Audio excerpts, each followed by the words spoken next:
yeah, we're going to just do a little interview.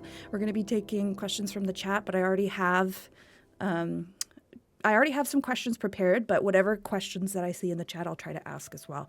If we're not able to answer your question in the chat, please post it in the Discord as well, which is !Discord. There you go, Squad 44 Discord. I have so many commands. So, yeah, let's get going. Let's unmute myself. Hello? Hello.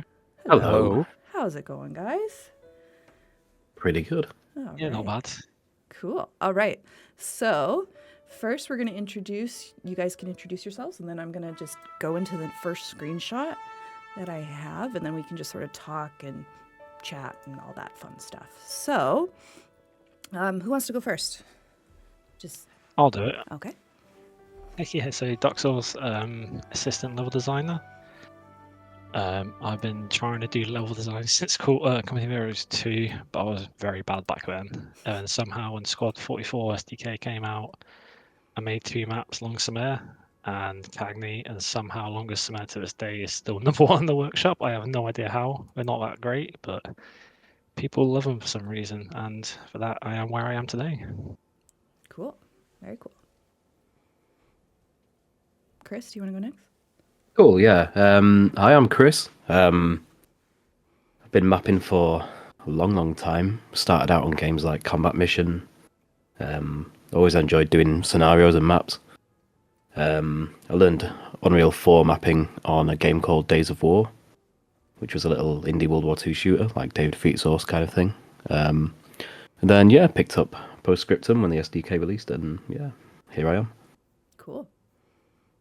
Yeah, I guess that leaves me, Gunslinger. I'm doing level design primarily back in the day for Squad since I would say probably 2017, something like that. And yeah, started then off with, back in the day Postscriptum, now Squad 44, with chapter Mercury, the Greek maps, helping out there. And yeah, now Squad 44. Very cool. And what made you guys sort of interested in level design versus like other developer disciplines? For myself, I'd probably say it's relatively easy in the sense of it's a lot of like drag and drop stuff in. I find it quite therapeutic as well. Like I really enjoy doing it. I'm rubbish at 3D modeling. I've tried so many times and I just cannot do it. I'm terrible.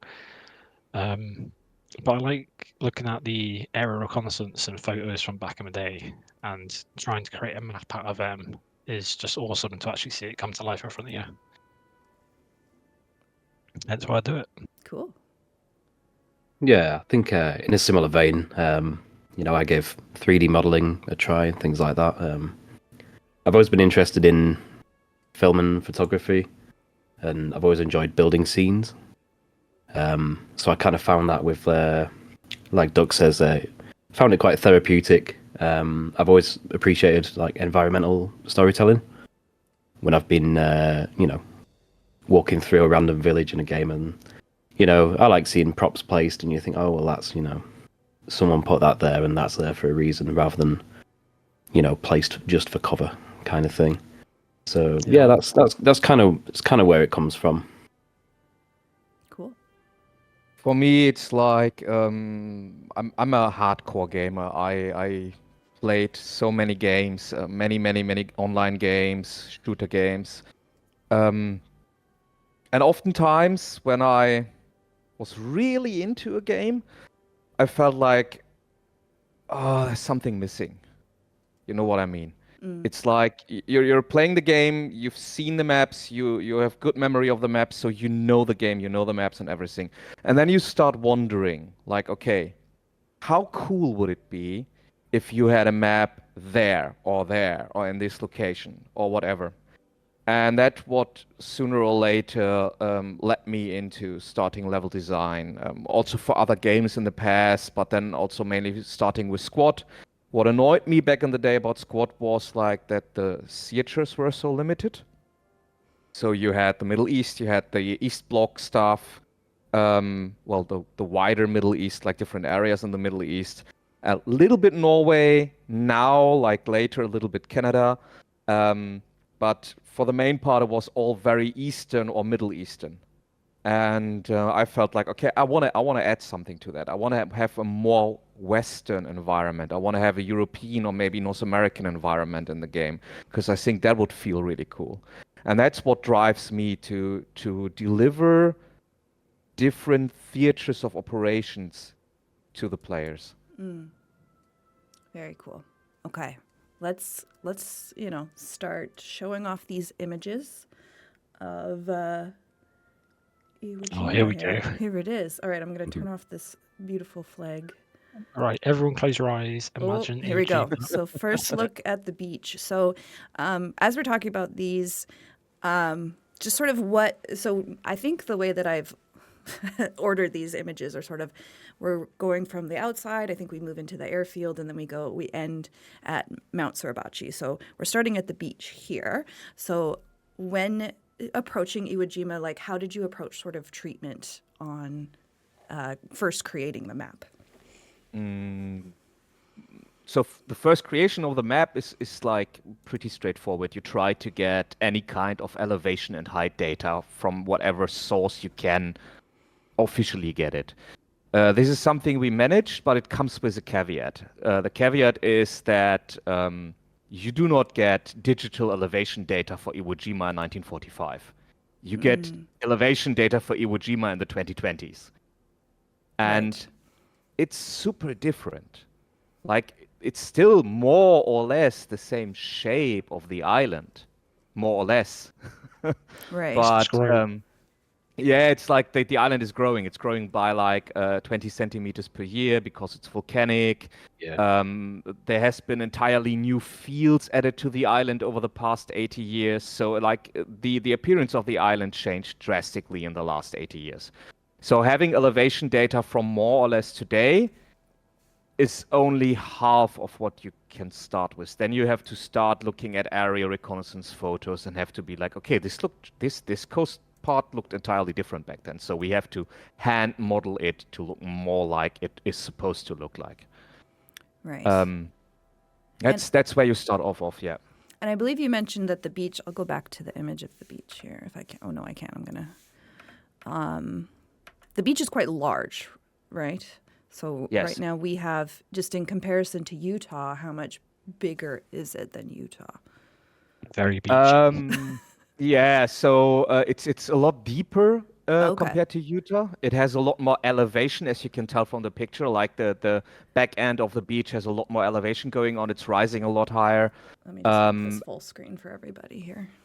Yeah, and it's about like the deep playable area. Let's focus on the area where the players will actually be able to run around. Right. That will be about 2.7 kilometers of beachside. Oh, okay. Wow. Okay. Cool. And then, well, one thing that you told me, Gunslinger, was like this island got absolutely bombed. Is that correct? Yes. So Yes. it must have been, I mean, I know you don't want it to make it like completely desolate and destroyed looking. So how do you like work that balance of, making it look nice, but also making it also look a little rough around the edges? Yeah, I mean that it kind of happens automatically because what we are doing is we are looking at an incredible amount of reference photos we can get our hands on. And the biggest issue with having reference photos is you don't always know when they were taken. So are they pre-invasion? Are they at the time of the invasion? Are they after the invasion when the Americans already took the island over? Sometimes you can see, sometimes you can only guess. So that's where we decided to like, okay, then we can't basically portray the island 100% accurate at a very specific point in time because we do not get all the images for how it's supposed to look like. So then you start guessworking and you start patching together from other, like 2 months earlier, 3 months earlier, 4 months later. So you're like looking around those time periods to get it as close as you can, not sacrificing that, but also making sure that you have something to portray. which then leads to, yes, there are vast areas that are, like you show right now, like pretty desolate, destroyed, burned down. We have huge craters on the island, many craters on the island.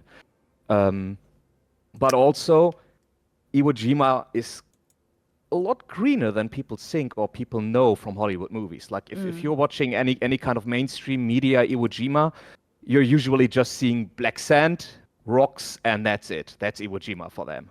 If you look at actual images taken from the invasion, from the battles, you see like, oh, there's trees, like not big ones, but small ones, those screw pines. Oh, there's bushes. Okay. Oh, they had fields there. They even were like doing agriculture there to a certain degree, you know? So there's a lot of interesting stuff going on, actually, that people do not know from mainstream media. Right. Just following up in the chat, Dennis, the caves are coming. Just it's towards the end. We're moving our way to the mountain. I know everybody wants to see those caves. Let me just check my questions because I know there were some questions from modders and also from some of our partners. So one sort of thing, I guess with level design, something that I sort of was thinking about earlier was, in a sense, you're also game designers because you're based on the landscape. That's how people are going to sort of attack certain points or use the landscape to its advantage. So is that sort of in thought too of like how are attackers and defenders going to approach certain parts of the landscape? Like how do you make that more even, or is that something that comes up as you're designing the landscape as well, is how players are going to interact with it? I mean, yeah, go on, you go for it. No, go on, okay. you go. I mean, for the beginning part of it, you can't do too much about the landscape because it is Iwo Jima, right? Right. Like you can't change too much about it without the island losing what it is and what it represents. So the overall landscape has to stay as it is to stay true to reality, especially for a place like Iwo Jima where everybody knows the outline and the shape of the island. What is something that is significantly interesting is like for people that have played Iwo Jima and other games before, ours is 1-to-1 size. So it will feel way bigger than any iteration of Iwo Jima you played before because it is the real size. Yeah, it's got the map to go along with it, hasn't it? Where where you've set up the overlay. And on this map, it's got every single trench, every single bunker position. Using that as well can obviously change dynamics of gameplay quite heavily, whilst not altering the actual terrain. So it's balanced to both sides. Everyone thinks it's going to be a curb stomp, but personally, I really don't think it's going to be a curb stomp. I think it's going to be really, really balanced. Also, it's helpful that we chose a 1-to-1 scale because usually, like as a player going into Iwo Jima, you would be thinking like, okay, the Japanese have the big volcanic mountain. They are gonna hold it. They are gonna shoot down at the Americans on the beach and just obliterate them. Then I was on the mountain myself after we created it. Yeah, there you can see it. Like that's the western flank of the mountain. Right. So then you're on top of the mountain and you look down to the beach and you start realizing you are not going to shoot anybody from up here. The distance is it's way too big of a distance. Like not with a rifle, not with a machine gun, maybe with a big gun after 5, 6, 7 shots adjusting. But definitely, definitely not with small arms. You're not going to kill anything from the top of the mountain with small arms. Not going to happen. Yeah. And on your way up as well. Sorry, Chris, go on. I was just going to say, like you said, we have been mapping the trench networks with an overlay that's based on a historical map, which had all the original defensive works marked out. So in a lot of areas, you may look at it and think that looks strange from like a game perspective, but it's generally what was actually there. Right. So once we kind of get that framework in place, that's when you kind of bring in the gameplay side of it of, okay, I'll add some barrels here, I'll add this here, I'll add some rocks here. Because as you say, you know, when it comes to objectives and approaching, you know, directions and things, that's when you start to get into the game side of things and how to make it a little bit more easier to defend or attack or a bit fairer in places. Yeah, you can find yourself sitting there. Sorry, Lena. You can Oh. find yourself sitting there for a little bit, can't you? Just staring at one space, thinking, "What if I go from this side? What if I go from that side?" And it ties into what Chris said about adding extra level elements in, like barrels, bunkers, barricades, um, Yeah, destroying the let's road to make destroying the road and putting a crater there to try and chop off people let's speeding on their way. let's probably explain how we go about it from the very beginning. So we have points of interest on the map. Several key locations that are, well, to a certain military strategic value. At least we decided that they could be strategically valuable, like parts of the airfield, huge AA positions and whatnot. And those are being marked by us as points of interest. Points of interest means they will most likely become capture points. Depending on what layer or what game mode we're playing with them, they will be capture points, or they will be in frontline game mode, there will be objectives on those areas or whatever. And then when we start focusing on these areas that have like either huge blockhouses, AA gun positions, plane hangars, fuel storages, whatnot, if we start focusing on them, then it comes into place what McDuckSauce just said, like about like looking at the different approaches. Right. Right. I'm just going to follow up because there's been lots of questions in the chat. So it is not the entire island that will be available on the map, but can you just sort of point out which area, just general areas that will be available on this map? Yeah. So it will be the entire southern part of the island up to and a little bit beyond the airfield number 1, Motoyama number 1, which is the southern airfield. Yeah, the big main one, yeah. Okay, cool. So you will basically have the map, the island divided in half, more or less, roughly, and the southern area will be playable, the northern area will not be playable. Which is, in terms of size, plenty. Trust me, it's a big map. It's a big map. Yeah, I'm seeing a lot of people saying like, "Oh God, my feet are gonna hurt climbing that mountain." And then Moy Dog said, "How long is it gonna take if you start at the beach? If it's 2.7 kilometers, how long is it gonna take to get to the top of the mountain? That's gonna be a fight." I mean, it depends. Yeah, the whole beach is longer. The playable area is 2.7. Oh, okay. Yeah, so the whole beach might be like 3.5 or 4 kilometers long. So the point is, to answer Moy, where are you landing on the beach? Are you landing close to the volcano or the furthest point away from it, you know? If, of course, you're landing the furthest point away from it, you're not going to storm the volcano at the beginning. You will have other objectives that you have to storm first and then work your way. Probably the volcano will be the last objective. If you're landing close to it, you might have one beach objective to overcome, and then you can go to the volcano, and then you have to get the rest of the map.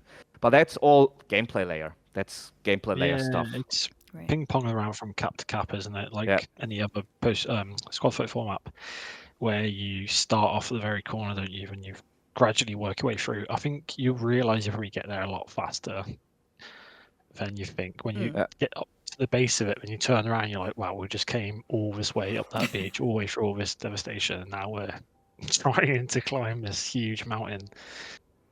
I think it's going to be really, really satisfying and rewarding. Just following questions. Where'd you get inspiration from? I have Lieutenant Jimmy Patterson asking about, did you take inspiration from like films? I'm assuming, there's Letters of Iwo Jima or the Pacific, but I'm assuming that's sort of the main Hollywood treatment that you were talking about. So I guess it's a mix of different. And also, sorry, I'm all over the place with my questions. I've also noticed you are playing with a lot of different lighting treatments in these. So I'm assuming the lighting is going to be different depending on the layer, or yeah. Yeah, inspiration. We have a collective Miro board where we are collecting, reference photos first of all. I would say probably all of us now also have seen the mainstream media part of it, whereas I have to say, like, the Pacific sadly doesn't feature Iwo Jima very much. It's like very, very little of episode 8, if I remember.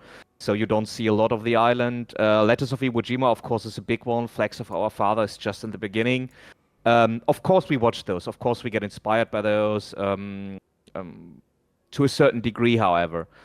Because as I just said, they are also just there to make you appreciate what the Marines did there, but they also do not represent the island 100% accurate. Do not believe that those representations are accurate. Right. They are rough estimations. And looking at actual photos, black and white photos, recoloring those photos to get an idea about, like, okay, how much of the landscape is brown and how much is actually green and whatnot. That will give you an actually idea about what Iwo Jima really looked like. And I hope and I think we caught that very well. Yeah. I'd like to add as well a massive shout out to our playtester community, who have been absolutely amazing at doing research and like Oh my Mhm, god. yeah. gathering Yes. photos from the complete depths of the internet, where everyone's like, "Where's this even come from?" But now I have an amazing photo of what this area looked like. I can really work off that, Right. Yes. along with other bits It and is pieces. crazy. You could ask for like a picture of a Japanese can opener, and someone will come back with a Like at least blueprint. 5. Yeah. At least Yeah, 5 it's images. crazy. Yeah, so yeah, shout out to those Yeah, massive shout playtesters out. who've been helping with the research. I'm also seeing a question I'd like to answer, if that's Sure. okay. Will both nations have tanks? Yes. Ooh. Short answer is yes. If you look what equipment both nations brought to Iwo Jima or had on Iwo Jima, the Japanese also had some tanks there. Some of them in hull down, duck down positions. Some of them not. I would say for the freedom of the players, we let the Japanese players, use the tanks how they see fit. If they want to put them somewhere where they are hard to attack, fine. If they want to drive them around the island, waiting to be killed by a Sherman, fine. Yeah, Drive them into the at Iwo, tunnels. yeah, like the Sherman in the Pacific was basically like the King Tiger of Europe, wasn't it? In comparison. Yeah. Like Japanese tanks have a hard time against the Sherman. Let's put it like that. Right. But they're just as lethal, as in the sense of infantry support and stuff like that. It's gonna be really interesting. I think the level design and landscape will lend to a lot of hardships for the attacking tanks, purely down to the what's what I was looking for. It's gonna annoy me so much now. Like how undulated, how like bumpy the terrain is with rocks and ditches, and obviously all the craters for tanks can fall into. Yeah. That's right. You were saying, Gunslinger, it's like how many craters are on this map? Over 2,200. Over craters on the 2,000 map. craters. Okay. Yeah, and they vary in size. Some are like small craters, some are very, very, very, very big craters. Because which ship was it? Gunslinger you talking about with the barrels? Was it 16-inch or 8? Yeah, so like just for history, and I'm trying to recall this from my mind right now. I think it was the 9th or the 7th fleet of the U.S. Navy that was there. I think it was the 9th fleet. They had like 9 battleships there, about like 24 cruisers, 13, 14 aircraft carriers. So it was basically the entirety of the US Navy in the Pacific that was at Iwo Jima. And they hammered the island for 3 days straight, including the Missouri and the Iowa. And the Missouri and the Iowa both have 16-inch guns, and they do leave a hole when they hit. Oh, yeah. I think I was on the one that you can get on at Pearl Harbor, the Missouri, I think. I was on that, and I saw those cannons, and those are big. Those are big. Yeah. Let me see. I'm just looking at questions. Gabe, when will it be released? It's coming. Iwo Jima, we're looking to release towards the end of this year. So we're leading up to it. This is just a first sort of look. Idolize, are we getting any sort of background sounds? Will there be like a dogfight loop over the island or something similar? What's sort of the ambiance going to be like? I mean, players that are currently actively playing know that we added a lot more ambience and background sound to a lot of the maps. Basically, mostly battle sounds, artillery shells hitting afar. Some city maps have like the air raid warning sirens going on. I would say you can expect more or less the same, but more intense for Iwo Jima. Probably not air raid sirens. That doesn't make any sense. Like everybody knows, the American fleet is right next door. And they're trying to invade the island, so you're not gonna stroll around out there like a casual day. You will already be in a bunker. but you will definitely have a lot of background sound of explosions, artillery shells, and whatnot. We are looking into giving more than that, having more happening. But that stays a secret Right. until we actually have it working. Yeah, we want to make sure it's working before we say that it's coming. Yeah. Let me see. Will there be a free weekend? Random Dutch guy, I cannot announce that, unfortunately. That's up to marketing. I'm sure some sort of big marketing thing is going to happen when Iwo Jima does get released. So, yeah, I would have to double check with marketing on that. But if we are, we would announce it closer to the date. Are all the layers expected to take place on D-Day? Oh, yeah. What would be sort of the time frame of Yeah. what's the time frame? So time frame will definitely be early invasion, because that does make sense for where the map is placed on the island. Because we have the first 2 weeks of the invasion, if I remember correctly, are happening in the southern part of the island. So that will be the time frame. I personally think it would be nice to even have like the first moment, the first wave happening for the players. So when you play as a US Marine, you will be first boots on the ground. You will be the first platoon that hits the beach. Which also maybe helps us a little bit with getting you more safer off the beach if the Japanese are, by reasons, only able to start shooting after the Marines reach the middle of the beach like it was in real time.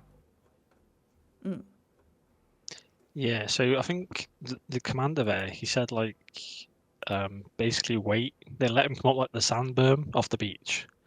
And as soon as they basically just became silhouetted, that's when they opened fire. That was literally like 50 meters away from their position. Yeah, they had the beach Then dialed they in. hammered down from the mountain and just annihilated.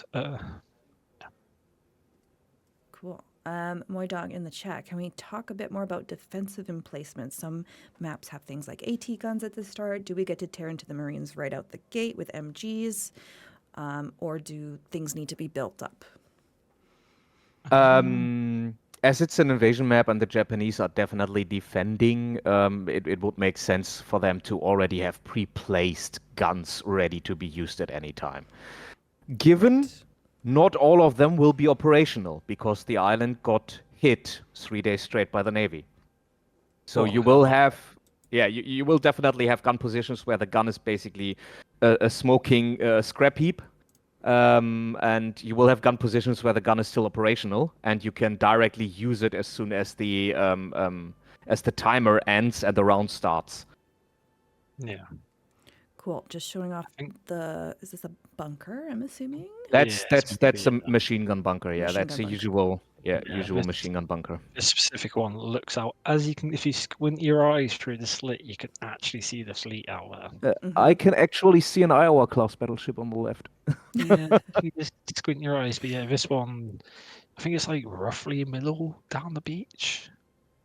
Like I said before, as we have used historical maps, these sort of bunkers, little machine gun pits, little like hidey hole machine gun pits, they're going to be everywhere. Obviously, some are kind of limited in their arc of view because of the nature of what it is. It's been more of an ambush thing rather than a full width defensive position like this, or an AA pit, an artillery pit, artillery bunkers, and so on, so on. Right. And something I believe you mentioned, Gunslinger, was that all the sort of bunkers, buildings, it's all from scratch. Like these are all new assets. Nothing's really, it's all being created for real the Pacific. Yeah, we can't basically take existing assets from other maps to a very, very big degree. We just can't because they don't fit. They don't work. Like Japanese had very, very distinctly different defensive positions. Even their trenches look a lot different than the trenches in the game right now. So we had to make a whole new trench set with like, I don't know, it's probably like 30 or 35 pieces now. It looks amazing. Yeah, lots of underground positions there, underground mortar positions and whatnot. Their barracks look entirely different. Their aircraft revetments look different. Yeah, there we have one with the netting over it. Yeah, it's like so many new environment assets that hopefully make you believe you're in a different theater of war and not just in Normandy again or whatever. Right. I think that also kind of feeds into the story of the map creation process as well, because I think Doc will kind of agree with me as well. Is you are quite limited for a while until the assets start coming in from the art team. For the most part, I have been doing kind of like the hard landscaping stuff to do with trenches and things like that. But now we're seeing this kind of we're kind of seeing like a pool of props starting to appear now. Like you can see on screen now, the airfield that can start getting fleshed out, and we're starting to get buildings and crates and tables and boxes and things like that. So food canteens as it's well. quite. That was a big one for me. Say again, sorry. The little food boxes and like little food cans. Yeah. With, like Oh, all yeah. the Japanese inscriptions. Oh, it looks Yeah. so good. And I just even sat there the something other as day simple as staring like at them. Yeah, and something like a tree as well. You know, we've got bespoke vegetation, and Right. Yes. from one time to the next of me booting up the editor and opening the map and seeing the progression, that's like quite inspiring as well. And So that kind Doug of drives you on. Doug just said something very interesting about like the food cans with the Japanese inscription on them. Mhm. That's something that you have to keep in mind as well. As like we can't just take some cans, paint them over, and say like now they're Japanese. Japanese had like their own like rice cooking equipment and their like rice transport logistics. I don't even know how to call this packaging. So you have like these very traditional looking Japanese rice ball thingies. I don't know the name for it. Yeah, tied up, yeah. That you use like for transporting huge amounts of rice on a logistical system, and then they have like their field kitchens are very specific, and it's all stuff like that. Yeah. Cool. I'm going to keep reading. Though there is a question from one of our modders. Well, he asked two, but it's more of a technical question. I don't know if people in the chat are interested in technical stuff, but just in the theme of talking about all these little things that, like the cans and the food and all that sort of stuff, like how do you determine if an area has too much stuff in it? So mainly for performance. So that's just sort of something that he was asking about. Yeah. How do you manage the performance, but also keep it looking like it's lived in? Yeah, for like managing performance overall is a big topic, and we could talk 2 hours about it or longer. Yeah. Let's focus on does an area have too much stuff in it? You can tell that by looking at the draw calls. So if you type instead RHI into the console and Unreal Editor, you get basically the statistics for the triangles drawn and the draw calls itself. And with the draw calls, you should try to stay ideally under 5,000 draw calls.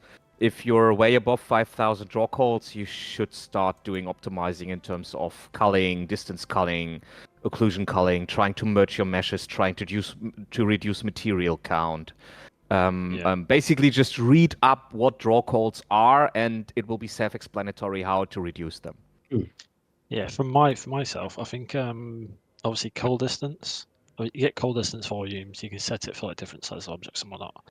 I didn't understand that when I first started doing this sort of stuff, like way back with LSM and Cagney.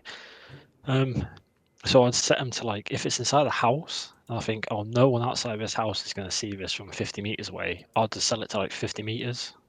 Right. So if you run 51 meters away, those objects don't exist until you've come within that 50 meters, if you get me. And in a city, that helps out a lot, rather than having, say, 50 buildings and having 50 interiors loading whilst you've been running across the map for that last kilometre. Just have them running for like the last 100 meters, if you get me, that sort of thing. Yeah. So obviously you're not loading all of that, you're just loading that little bit at the end. Right. That makes... Coming back to draw calls, I think I've had nightmares about that phrase.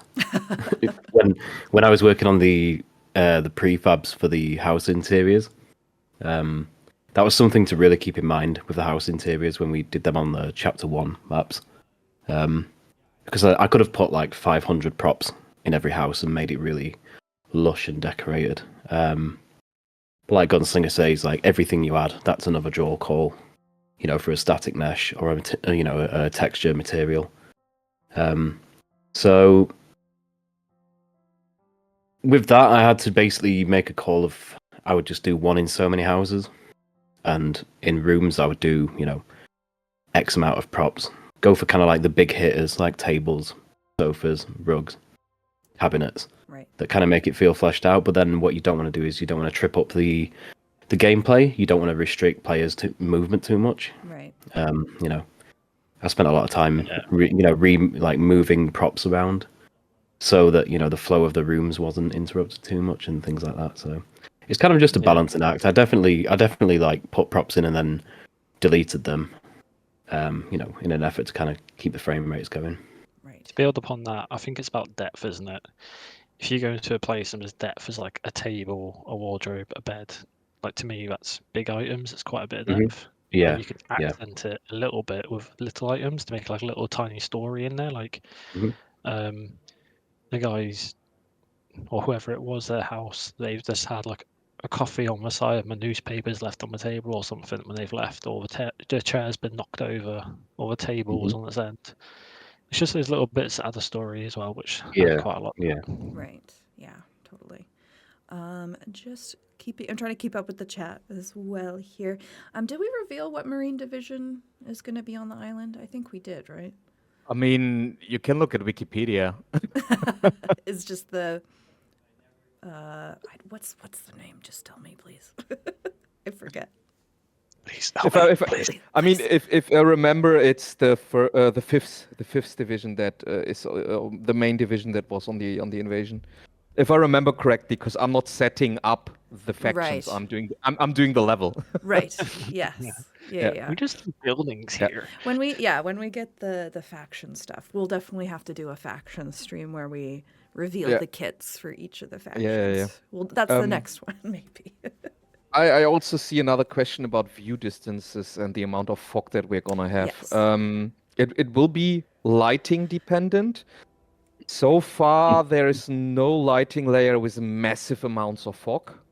You will always have a certain degree of fog just because it looks better. Like a level without fog looks like trash. You don't want to look at that. Looks really weird. Yeah, it looks really bad. Like you need the distance haze. You need stuff in the distance to appear slightly hazy. And also, to be quite frank and honest, we need a certain amount of haze and fog in the distance to mask the fleet a little bit. Right. Because we do not have super high poly models for all the battleships and aircraft carriers. So we have to mask that off a little bit. So you can still see a little bit about it, and you can see like, okay, there's a huge fleet, and I can make out the outline of an Iowa class, or I can make out the outline of an aircraft carrier, the Enterprise, or whatever. But you're not able to directly tell, like, okay, I don't know, is somebody standing on the deck or something like that? Right. All right, so we're sort of going. The rice ball thingies. Yeah, these are the rice balls. Yeah. Okay. These are the rice balls. The rice ball thingies, which I don't know the name for yet. Ironically, they make great cover. When I was placing them down, I was like, this will make great cover for this canteen area to try and break it up from being one massive long hole. There you go. Yeah, so but what you're basically seeing right now is the main canteen for the airfield. That's the main airfield canteen where, let's say, like airfield staff and I would say mostly pilots and officers would get their food from. I'd say like the grunts probably just eat in a ditch somewhere. So yeah, try to split it into one side's got more tables than the other to try and make it look like a posher side and more of a grunt side, like you say. Gotcha. Yeah, we're going into interiors. Rice balls. Is the next one the tunnels? Let's see. Oh no, just an outside of this building. Yeah, the wooden huts with the corrugated roofs. Yeah. I want to keep doing a full screen for the stream here so they can see the detail. I'm assuming also wood textures are all different than ones that you would see in the many. Yeah. Of course we are also trying to reuse certain textures if it makes sense. That keeps like the overall game size smaller. But let's say, like, for instance, this building, I created that building and I also textured that building. And I felt like, okay, I need a completely different kind of wood for this. Otherwise, it doesn't fit well on the map. It doesn't look well on the map. Right. And so then you have another 8 megabyte to download. I'm sorry. Yeah. Mhm. Yeah. It's Bobby worth it. Rossi. Yeah, they're empty right now. They're still a work in progress. There might be more added to these.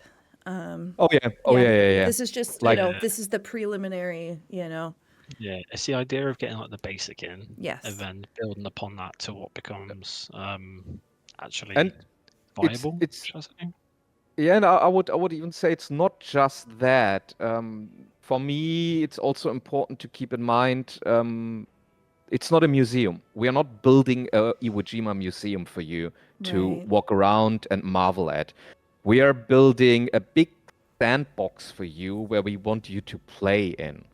And therefore, we need space. Because, like, what are you going to do if all the huts are stuffed to the brim and you can't place even like a rally point in there? Not Yeah, even talking where the about gameplay a Oh, FOB yeah. or whatever. Yeah. Rally So points. you need gameplay space. You need space to happen for your gameplay. If you don't want rallies or fobs, we can crack on and just make you place it in a field and get destroyed instantly. But that's up to you.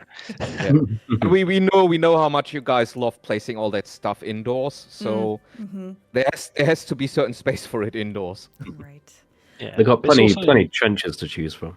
Oh, lots of trenches. plenty, like is a lot. I'd actually like to measure it. If I measured it, I reckon it'd be like 20 miles plus easily. It's a ridiculous amount of trenches. Yeah. Chris has been putting in insane work. I've been trying to help out best I can, but yeah, the trenches look insane. He's got pickaxes on back order from I'm- Amazon. He's so proud of resembling how a we've done dwarf now. that. Yeah. Who was it that created the trenches again? Who actually modeled them?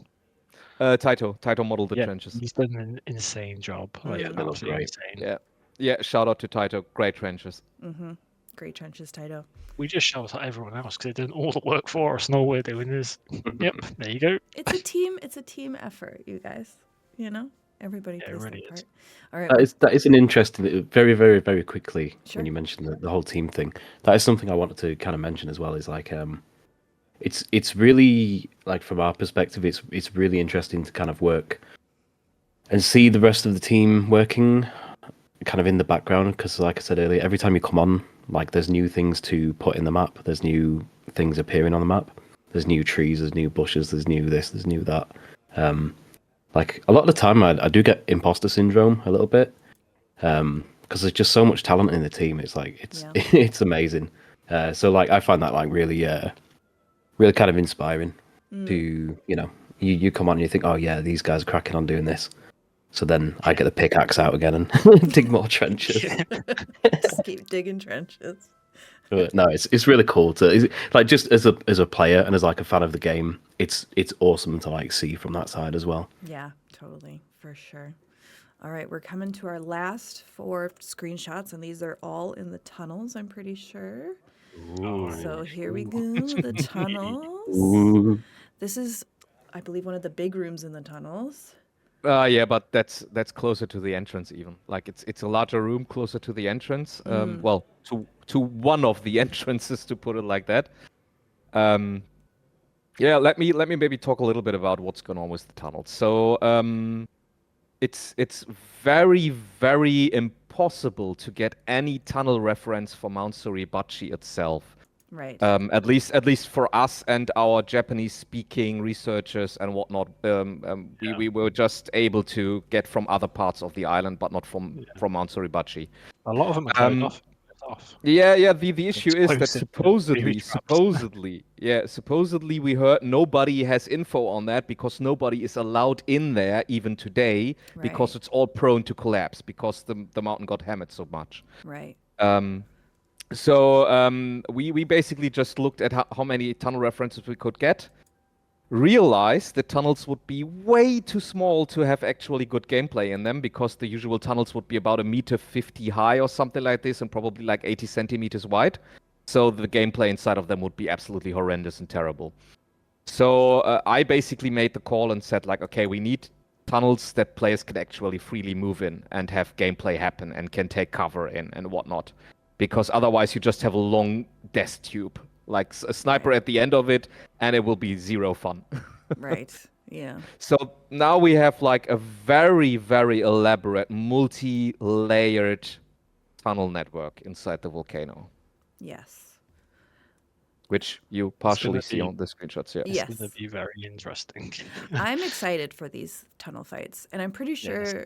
I think we talked about this, Gunslinger, about making sure that there's basically no dead ends. You're not going to go a very long way and like find a dead end. Yeah, we made sure that you don't walk like for 5 minutes and end up in a dead end. Like if Right. there is a dead end, you will know after 10 or 12 seconds. Right. Right. Yeah. Yeah. Bushwooks Yeah. can't wait for tunnel barbecues. Oh yeah, we keep talking about the flamethrower. We Oh, don't. that's Katz's baby. That's hasn't been 100% confirmed yet, guys. We really want to hope we want that flamethrower, but yeah, we're working towards it. Will there be an underground map? I mean, regarding the size of the tunnel network, I don't know how many of the people viewing right now played the Maginot tunnels as a seeding layer. Because there's like a seeding layer version of the Maginot tunnels now. I would say the tunnel network here is bigger. So you could definitely have a Mount Suribachi seeding tunnel layer. Yeah, it's yeah. it's a big old beast. Yeah. I'm just reading in the chat. Will there be seeding layers instead of skirmish? Hey, random Dutch guy. We did tease that there is going to be a seeding mode. A seeding mode is being worked on behind the scenes. So, yes, we did confirm that on Twitter. Ask the guys from Beyond the Wire. They have great flamethrower. Yeah, so there is that option as well.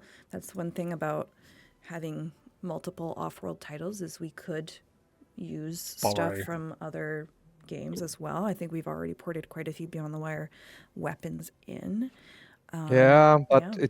it's always a difference between porting over something that is just a 3D object and porting something over that's an implemented gameplay mechanic with code. So like having a code mechanic ported over, like also people tend to say like, oh yeah, but Squad has an amphibious system. Why don't you just use that? Well, why don't we just use that? Because it would be a couple of months probably porting over and implementing. Yeah. That's Mate, why it's just we a tick- that's why we just don't use that. It's just a tick box. What you got to do is tick it and say flamethrower Yeah. mode on, and Yeah, that's it, it's like the Unreal Engine 5 upgrade button that we haven't ticked because of spite. done. We deleted it. Yeah, you Yeah. just The upgrade and optimize button. everything works. Yeah, it's like game dev is actually quite hard, to be fair, and It is. oftentimes you're busy fixing stuff you don't even know why it broke in the first place. Yes. Yeah, I think someone said it the other day today. In one of the chats we was chatting about, saying to whack-a-mole, liken it to whack-a-mole. It Like is. you Yeah. hit one down, and then like 7 more pop up, and you're like, okay, smack them down. Like another 2 pop up, smack them down, another 6 pop up, and you're like, you end up just chasing your tail, don't Yeah. you? We've had it on the level design team where we've Yeah. worked on things and then we've come back on and then like half the props in the map are missing. And then for some reason they've just gone to like offensive 07 into that file. So Oh, you know, yeah, absolutely none of us know why it did it. It's just one of those things that happens, and there will be a Well, yeah, series, yeah. like a chain of events that caused it. I But think it's you know, That reminds me. On one of the updates we did in spring, we had the issue that a lot of stuff in Carentan was floating Yeah. because a lot of the stuff in Carentan basically got ported over from the actual level to a gameplay layer, and you only had that stuff on that gameplay layer, like the foundations of the buildings and whatnot, and therefore it was missing on all the other gameplay layers, and we have no idea why that happened, but we were able to port it all back. That's good. Yeah, Yeah. Oh, yeah, it's just That's crazy. just stuff an that example of happens the all time. whack-a-mole. Yep. Yeah. Jaredcraft, do you think the game will ever upgrade to Unreal Engine 5, or would that cause some problems? Possibly. We don't know. We haven't tested it. We haven't tested, number one. Also, it would be a long process of making sure that we do it right. And yeah, so I mean, It would take a long I mean, time if we were to do that. I would also would like to add when the Unreal Engine 5 question comes, like, why do you want that? Like, what's so amazing about Unreal Engine 5? People, of course, then talk about Nanite and Lumen. Right. Nanite is cool, but it's still expensive. Like, you don't get Nanite for free. It costs more than you are paying if you play in Unreal Engine 4. So the game would run worse even with Nanite. It would look much more amazing, but not out of the gate because When you say the expensive, you mean in like game resources or computer yeah, resources? computer resources. Yeah, Right. exactly. Yeah. And also like just hitting an Unreal Engine 5 button just doesn't make the game look nice suddenly because No. all the wish- assets in the I game, wish- all the levels, all the environment art is made for Unreal Engine 4. If you want it to look great in Unreal Engine 5 or like to the capability of what Unreal Engine 5 is capable, you have to redo those assets. You have to redo every house. You have to redo every building, every tree, because now suddenly with Nanite you would be able to use a lot more triangles, but you don't use them with your existing assets.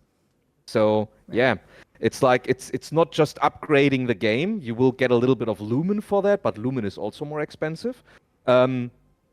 But the whole Nanite thing is like, yeah, you can do Nanite very well when you are willing to update every 3D asset in your game, or Right. like a major part of it, because then it makes sense. Right. Yeah, it's kind of like when we took over. People noticed on the first update a lot of textures, and some objects got revamped completely, completely different. It'd be like that, but doing the entirety of the game Yeah. again. Right. Yeah. It's like Gunslinger says as well. Like everything as it is has been made to work. Kind of like it all matches thematically and aesthetically. That comes down to like how the textures and materials work with lighting and things like that. So Yeah. if you ported that into a new engine, it would just be like starting from scratch almost. Right. Yeah, it would probably like if you 45 just confirmed. if you would port it over, it would probably look 10% better or maybe 20% better if you turn on the lumen lighting, you know? Right. Because lumen lighting is cool, don't get me wrong, it's cool, but it's also more costly than the lighting we have right now, you know? It will be worse FPS. Yes. But and that's it. That's it. You get 20% nicer for having better lighting, and nothing else would change from like not doing any more work than just upgrading. Right. If then starts the real work of upgrading everything you have in the game to what Unreal Engine 5 can offer you. Right.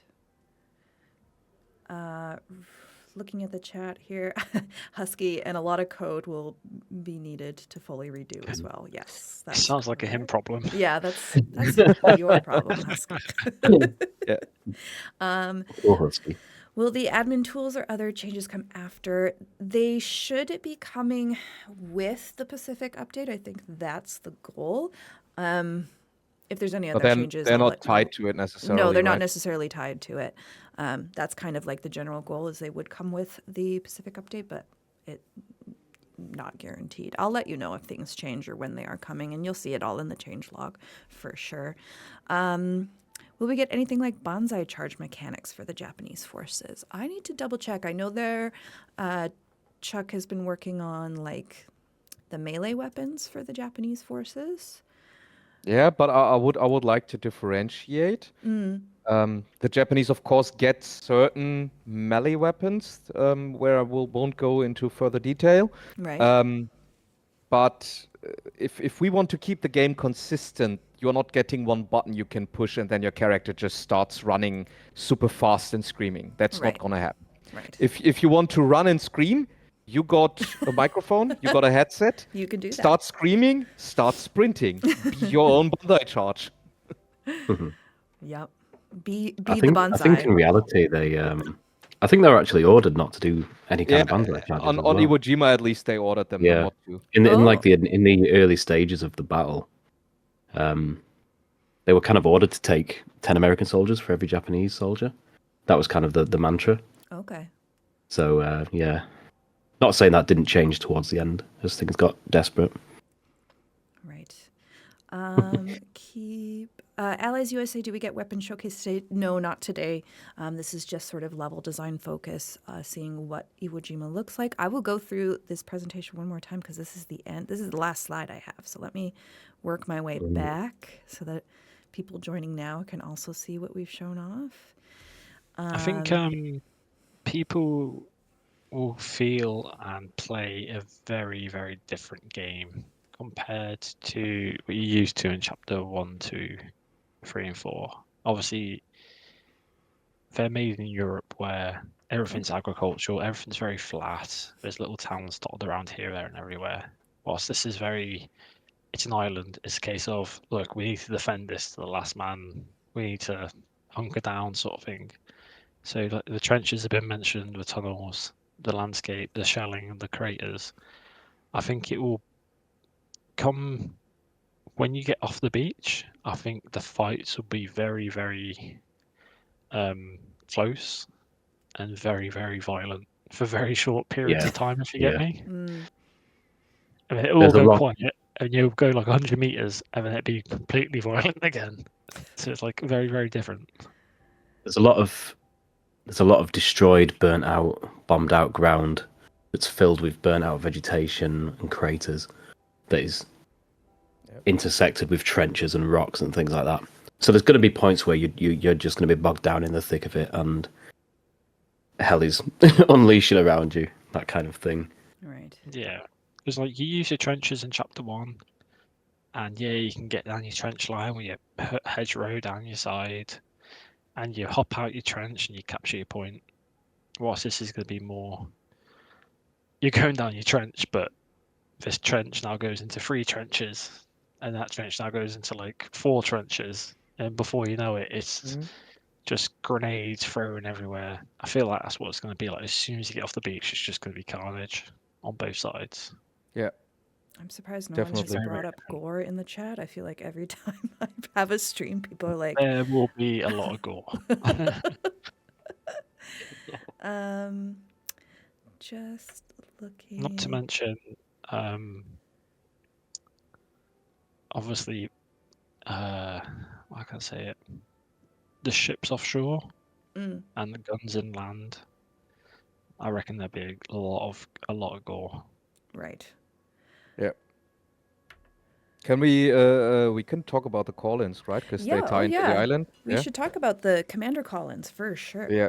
So because it kind of fits to the island itself, it's very befitting for both factions to have like very specific call-ins or not have specific call-ins, which is also important. The Japanese will not have access to any air assets on the island. Doesn't make any sense. You've got 14 carriers right in the front porch. You're not starting a single plane under that conditions. Right. So yeah, no air assets for the Japanese, no strafing runs for the Japanese. Kind of makes sense. The Japanese, however, employed a 320 millimeter mortar on the island, which is it 323? Yeah, 320. 320. I looked it up before the stream. Do not make a mistake. So it's a 320 millimeter mortar that is being used by the Japanese that could become a commander asset, and also, I mean, you kind of just have to look out to the sea to get an idea what the Marines would call in as a commander asset, because they do not have deployed artillery guns anywhere. Their artillery guns are swimming and 16-inch. So yeah, let's just say like the USMC artillery call-in will be a little bit bigger than what you are used to. Yeah, but I think that plays off against the amount of trenches and defensive positions. Yes. Right. Like you will need that. You will kind of need that. Yeah. You'll need it because the amount of defensive positions. ChrisMo backed me up how many he's corrected and helped place down and tweaked and whatnot. They're littered literally everywhere on the island. Like you'll get through one and then you get through the hedgerow and there'll be like another 4 and you'll be like, oh, here we go again. Of course, you have to keep in mind we're not done yet. Yeah, we're not done yet. No. For anybody that's like super scared, like okay, this will be a super defender-sided map and it will be very, very hard to even attack or get off the beach or whatever. There's a lot of stuff we can do in terms of balancing, and you have to keep in mind that we will try to focus the battles on certain areas because it's 1-to-1 Iwo Jima, but we just have 100 people to play with. Right. So we will have to try to focus those 100 people on certain areas to have enough action going on. But that also means that if one team spreads out very wide over the map, they will not be necessarily able to defend a point very well. And if they want to defend a point very well, they can't spread out very wide. So then the attackers could flank around. So like on all the other maps, flanking is king, and flanking will help you. Cool. Just looking at these questions. No air assets, but will there be cinematic dogfights in the air to look at? While I'm gonna cut out. He said also while my buddy gets his head cut off by an officer wielding a sword. I don't know. I don't. I mean, dogfights per se not, because dogfights would also imply that the Japanese even got a plane up. Right. Right. Yeah, at that point in time, you can just assume the Japanese do not have the possibility to launch any planes at all, and they did not have any aircraft carriers or something in the vicinity to send planes from. Okay. But that doesn't mean that you won't maybe see like American planes around the map, because that would make absolute sense to have American planes flying around the map. Right. Just keep making sure I'm covering as many questions as I can. Like I said, guys, if I miss your question, please reach out in the Discord and we'll try to answer it there. Let me see. Iwo Jima will be the first map that's released in December. It is the whole content of the Pacific is going to be coming out over multiple updates, but the first one will be Iwo Jima. Can they make it so heads can come off? With gore, it seems there's no decapitation.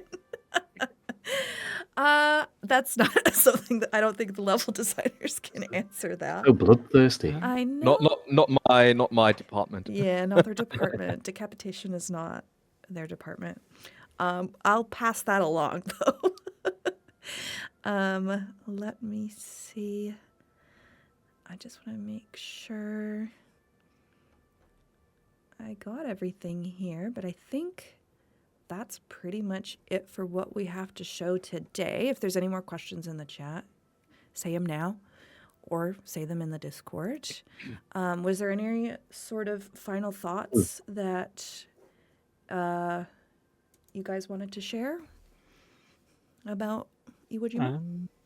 I think people will really, really enjoy the new environment and a completely different type of gameplay, just because it's a different theatre, it's a different environment, it's different buildings, it's different layout. Obviously, we've already said about the changes, but Iwo Jima itself is a volcanic island, isn't it? Like we said, naturally it's quite rocky. I feel people will get a much different, what's one for, experience, just overall experience in comparison to what they're used to. Right. I think from a mapping perspective as well, it's been nice to work on a brand new map with the team as well. Obviously, when we started as this team, we were revisiting existing content and giving it a facelift and all that kind of thing. So it's just been like really cool to work on something completely new. First of all, I'm answering, and then I'm seeing a question in the chat that I want to answer. So for me, I'd say we are making this map because we want you guys to like it. That's the main purpose why we are doing all of this, right? Like, we want people to enjoy this. We want people to be happy with it. Which doesn't necessarily always mean that we just can outright give you all what you want, or that because you all have different opinions, you all want different stuff. But which means that we want to give you at least like a cool cinematic experience of fighting one of the fiercest and most well-known battles of World War II. While also maintaining what makes Squad 44, being that it's more realistic, more strategic than, let's say, like a shooter where you just jump into an F4, crash on the volcano, jump out, and run into a tunnel, you know? So that's what we're trying to aim here. If we will succeed with that, we will see. We will definitely also have playtests leading up to the release of the map. I'm very, very curious to find out how players will react once we have playtests going on. And I'm getting very big headaches thinking about all the bugs they will find that I need to fix. All the level I design found the bugs. crater floating. Oh, Yeah. leave me alone. Yeah. That leads me to the question that I saw. Is like, what were the major challenges encountering bringing this theater to the game? So far, this theater, of course, only means this map, because not any other maps have been that much focus or attention right now.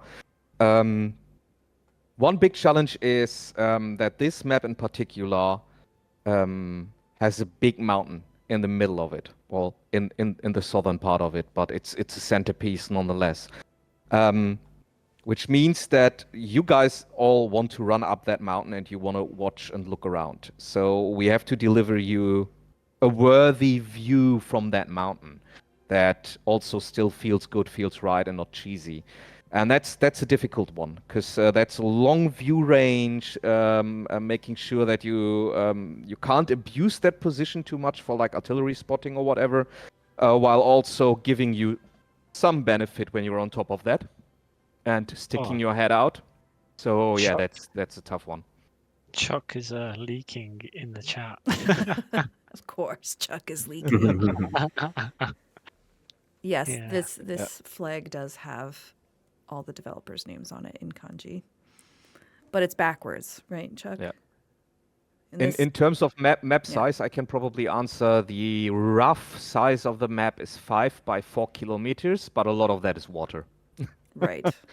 So that's what you kind of have to keep in mind. By 5 by 4 kilometers, that a lot of it is water. So the actual land mass, I'm just guessing right now, might be half of that. But I think because of the elevation and hills and all that, I feel like it's going to feel a lot bigger. Like if you play with them though, like it seems massive when you're actually playing it, like huge, just because of the hills and the cliffs and the orchards and whatnot. And I think because of the difference in terrain you're going to feel here, it's going to be insane. Thinking about it, this map is absolutely gigantic compared to Utah as like a beach landing map in comparison. Like it just feels so much bigger and so much more life in it. Yep. Cool. I'm also just reading that there was supposedly no vegetation or almost no vegetation on the island at that time. That is not correct. We have enough photos to show that you had a lot of vegetation on the island while it was invaded. Just for some reason, media just tends to portray the desolate wasteland areas a lot more than the areas that actually even had fields and hedgerows and small screw pine forests and whatnot going on. So do your research. Just look at a lot of images, or I can send you the images or whatever. We so have many them. images. Yeah. We have There were quite some vegetation on the island, which is good because that helps for gameplay. Like Yeah. a naked island would be horrible for gameplay, absolutely horrible. Yeah. Like big shout out to Brady for doing insane research. Oh, Brady. Yeah, Brady is crazy with the research. It's awesome to see. But yeah, we're just at an hour and 20 minutes. So any sort of questions regarding like kits, weapons, all that sort of stuff, that's going to be for a future stream, guys. I'm going to do one about the actual kits for each of the factions. Random Dutch Guy, will there be more promotion that you know of? Yes, more so leading up to the launch of the Pacific when we have more. You'll definitely see a lot more marketing pushes as well. So you'll see it more on socials. Make sure you share our stuff on socials too, because that always helps. But yeah, I'm just going to wrap things up now. Like I said, if, oh yes, RSI Russo. I love your photos. I'm so excited for your photos when you get on Iwo Jima. He takes so many nice screenshots. I love it. So the unofficial photographer, isn't he? Yeah, him and I think it's MDGS, I believe. They both do great shots. I love them. So just a reminder to everybody, ! Clans. So these are the clans that we wanted to showcase. We got PSI, we got SAF, and we got CDS. Do check them out if you're interested in those. And also, I just want to make sure I get all the current community events that are happening. You can reach out in those Discords if you're interested. And also, come join us on Discord. If we didn't answer your question, please come in the Discord chat. The developers are in there. Yeah, come say hi. Yeah, if any question didn't get answered here, please do post it in the Discord and we'll try to answer it as well. But I want to give a big thank you to Gunslinger, ChrisMo, and McDuckSauce. Very appreciate you guys taking the time to Thank you. do a little interview. Thank you It's for having fun. us. All right. Yeah, can I do the cat thing of, are we out? Well, I'm going to mute you guys this time so that doesn't happen. That Are we was out? my Are we fault. out? Are we out? Are we out? Are we out? Are we out? Are we out? All right. I'm going to mute you guys. But thank you Are we out? guys. Bye. Bye. All right. They are muted. We are going to end it here, guys. Thank you so much. Appreciate all of you for joining. Let me get the music back going here. Next Stream Random Dutch Guy, I'm hoping I'll do one at the end of October. It might not be the kit one that I want to do. It might be a Contagion stream because it's Halloween. So I would love to play some Contagion with you guys. So we'll see. I haven't figured it out yet. But hope you guys have a great rest of your day, night, wherever you are. Yeah. Thanks, guys.